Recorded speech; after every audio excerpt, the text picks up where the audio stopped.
আজ নিয়ে এসেছে কই মাছ। কই মাছগুলো বাজার থেকে কাটিয়ে নিয়ে এসছে। বেশ বড় বড় কই মাছ দেখে আমার ইচ্ছে হলো আজ আমি তেল কই করে খাওয়াবো। তার যথারীতি আমি মাছগুলো ভালো করে ধুয়ে নুন হলুদ মাখিয়ে রেখে দিয়েছিলাম। তারপর কড়াই গরম করে তাতে অনেকটা পরিমাণে সরষের তেল দিয়েছি, যেহেতু তেল কই আর অনেকগুলো মাছ, ভালো করে মাছ ভেজে নিয়ে তারপর করতে হবে।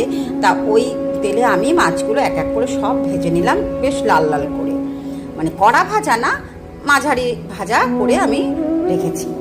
তারপর সব মাছ ভেজে তুলে রাখলাম।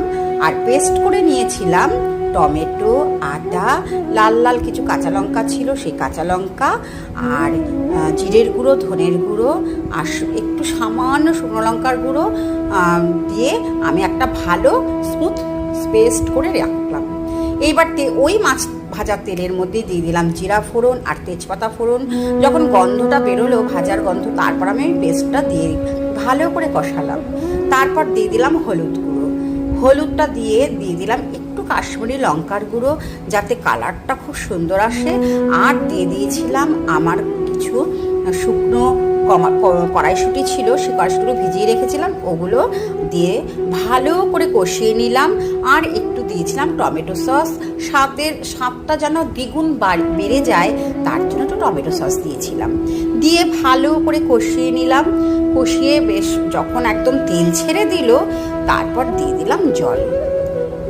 অনেক বেশি জল দেব না, মোটামুটি যতগুলো মাছ বুঝে জল দিতে হবে, যাতে ঝোলটা একদম শুকনো শুকনো গামাখাও না হয়, একদম পাতলাও না হয়, বেশ গ্রেভি থাকে, ঘন টাইপের থাকে, সেরকম বুঝে জলটা দিতে হবে মাছ অনুযায়ী। দিয়ে দিলাম জল, ভালো করে ফুটে আসলো। নুনটা দেওয়া ছিল না আমার, তাই পরিমাণ মতো নুন দিয়ে দিলাম।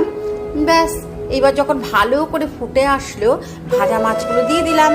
ভাজা মাছগুলো দিয়ে যখন ঝোলটা ভালো করে ফুটে আসলো, একটু সামান্য চিনি দিয়েছিলাম স্বাদের ব্যালেন্সটা ঠিক থাকার জন্য। ব্যাস হয়ে গেল। আর এবার নামানোর আগে দিয়েছিলাম গরম মশলা আর একটু ঘি। কি যে ভালো হয়েছিল বন্ধুরা, তোমাদের বলে বোঝাতে পারবো না। গরম গরম ভাতে এরকম তেল কই মাছ আর গরম ভাত খেলে প্রাণটা জুড়িয়ে যায়। তোমরা কিভাবে তেল কই বানাও একটু জানিও তো। কে কোথা থেকে দেখছো জানাতে ভুলো না কিন্তু। আর কেমন হলো আমার রান্নাটা অবশ্যই জানাবে। আর কমেন্ট করো, পাশে থেকো, সবাই আনন্দে থেকো, হাসি খুশি থেকো, খুব ভালো থেকো। আমার ভিডিওগুলো কেমন লাগছে জানাতে একদম ভুলো না। তেল কই আমি এইভাবে বানাই, তোমরা কিভাবে বানাও